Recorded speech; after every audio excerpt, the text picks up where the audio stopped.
finally address the needs of the tens of millions of working families, middle-income people, low-income people who are struggling every single day to take care of their families. That is really what this whole debate is about. Which side are we on? So let me just take a moment to describe what I believe to be some of the major crises in our country today and how the president's budget responds. There is some huge progress being made on President Biden's Build Back Better package. The lawmakers in Congress are negotiating on $42 billion in extra crisis stimulus relief funds. This money will be allocated towards new checks for people that are financially struggling. So you want to be sure to continue watching this video to find out the latest stimulus check information. Now, the House of Representatives have finally passed legislation that is going to provide $42 billion to replenish a fund created during the crisis to help restaurants recover hit to their businesses. Lawmakers passed the bill among party lines, 223 to 203 votes. 4 Democrats opposed the bill, while 6 Republicans voted for it. The crisis aid package signed into law by President Biden last year included $28.6 billion for the Restaurant Revitalization Fund, which provided funding for more than 100,000 restaurants. But the program received more than 278,000 applications, requesting a total of more than $72.2 billion. Democrats said the additional funding is necessary to ensure that the full demand can be met for eligible restaurant applicants that continue to struggle because of the way the crisis upended their operations.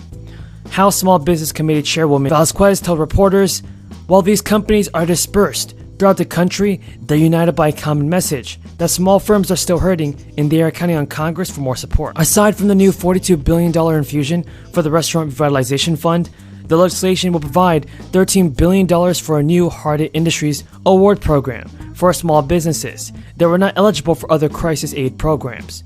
In order to qualify, businesses with up to 200 employees would have to show that they've experienced at least a 40% loss in revenue 2020 and 2021 compared to 2019.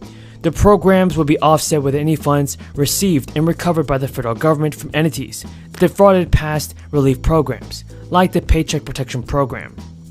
Republicans argued that the additional crisis aid to help restaurants and other small businesses is unnecessary at a time. They also warned that more government spending could exacerbate inflation. Nonetheless, negotiations are still taking place.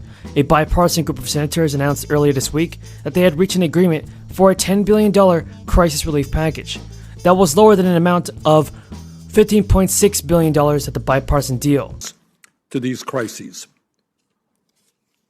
Today in our country, the very, very wealthiest people are becoming phenomenally wealthier, while at the same time, over half of the people in this country are living paycheck to paycheck. I know that is not a reality we talk about terribly much, but in fact, that is the simple truth.